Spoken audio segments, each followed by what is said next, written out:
That sound is every driver's worst fear. How much will the repairs cost? Is it your engine, your transmission, or worse? A car breakdown could cost you thousands to repair, but not if you have CarShield. CarShield administrators pay your claims directly to the mechanic or dealer of your choice, saving you time and money. Call CarShield today before your next breakdown. Call 800-426-1952. That's 800-426-1952. Conversa de Política, com Bernardo Melo Franco.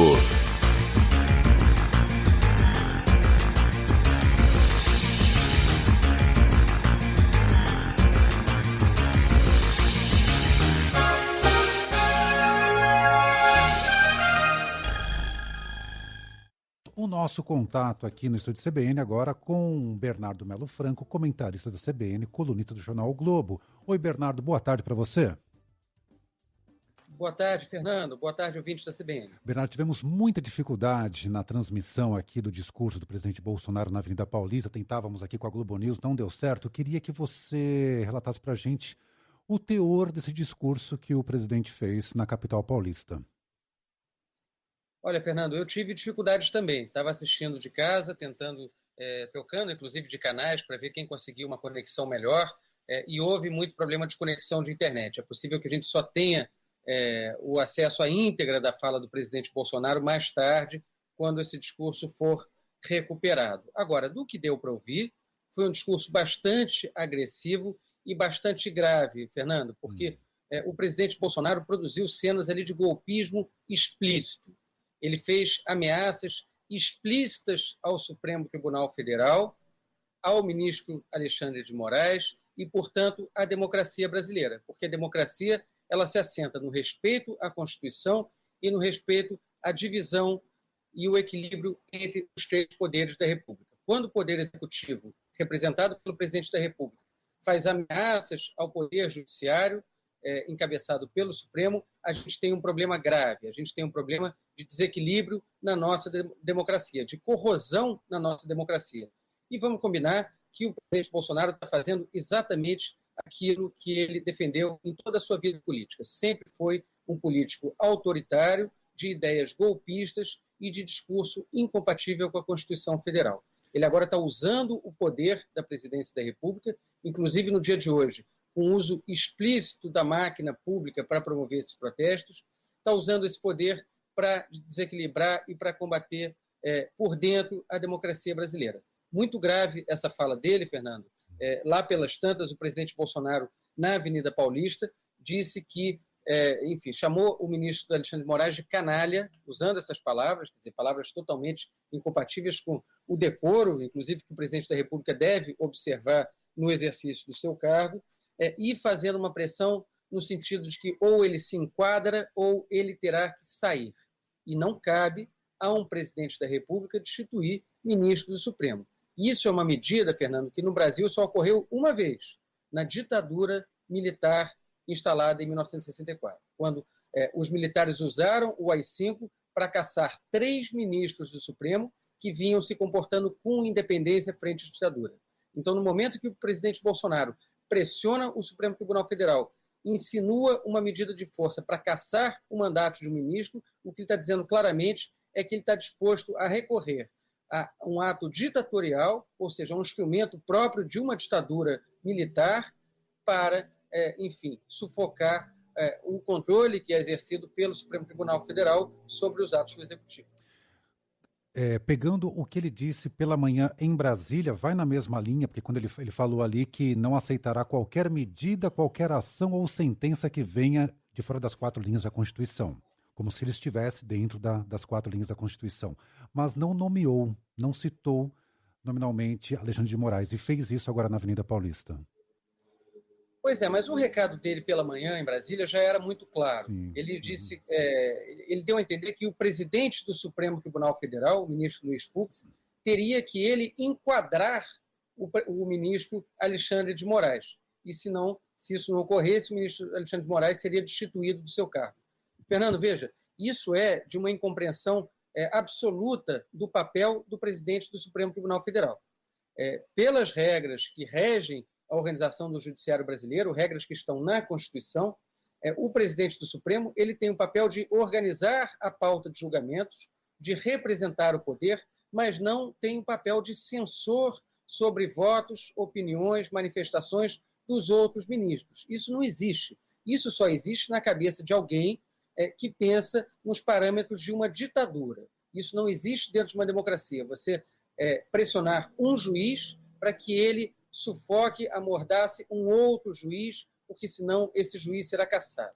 Então, essa que é a ameaça que o presidente Bolsonaro fez pela manhã e repetiu agora nominalmente na Avenida Paulista.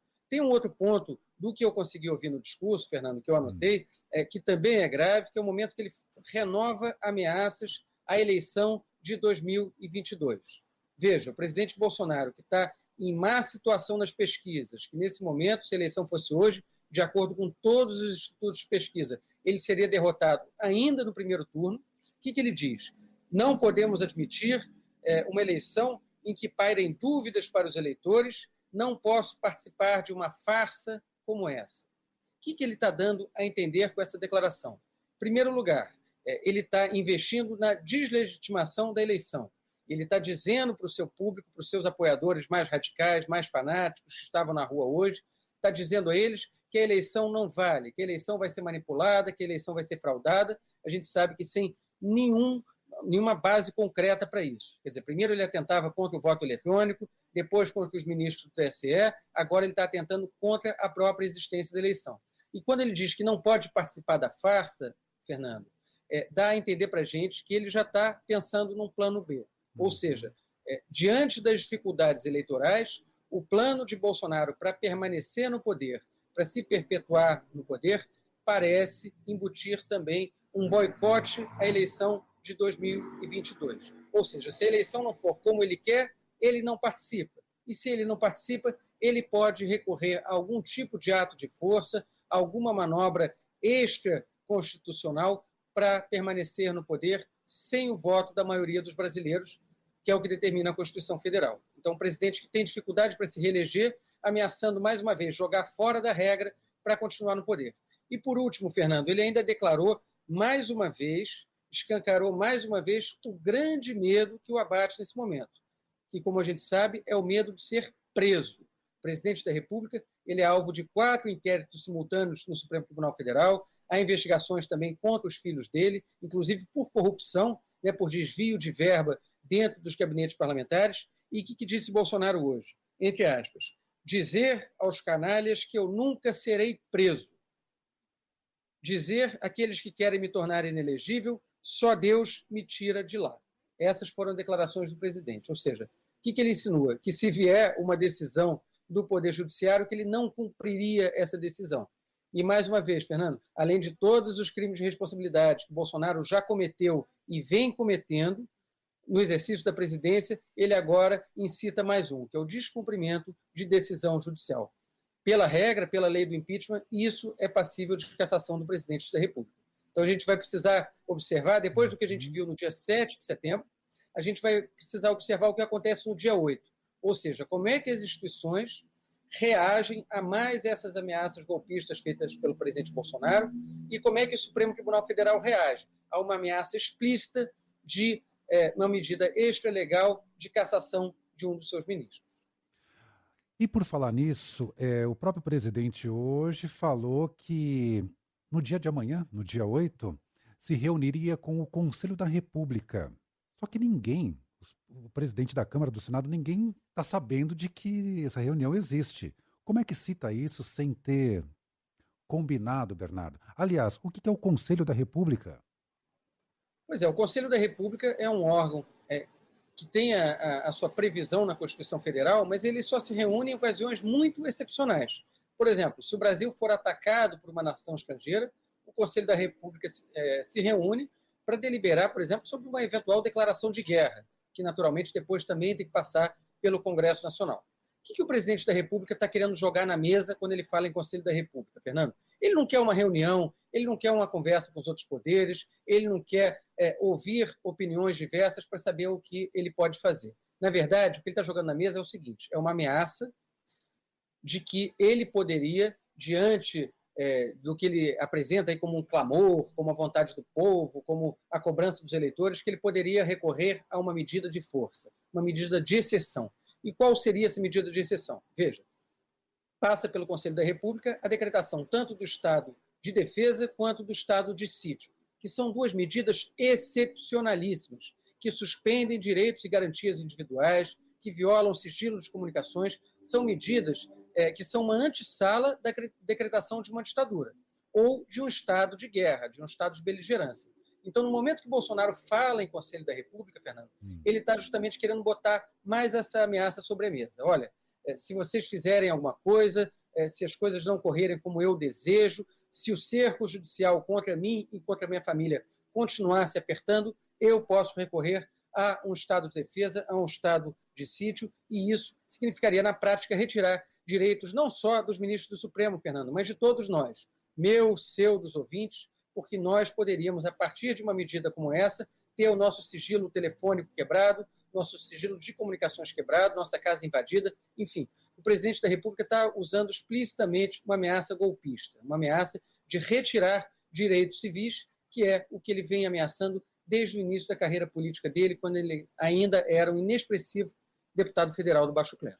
Bernardo, bom, a questão é que muita gente foi para a rua. Não dá para subestimar, porque realmente, olhando as imagens, muita gente na Avenida Paulista. Em Brasília não tinha tanta gente assim, mas sem dúvida nenhuma, bastante gente foi se manifestar. O que pretende Bolsonaro mostrar com esses atos? Tem uma questão de fraqueza? Quer ele uma foto para mostrar para o resto do mundo, olha o que está acontecendo aqui no Brasil? O que quer? O que ele vai tirar do dia de hoje?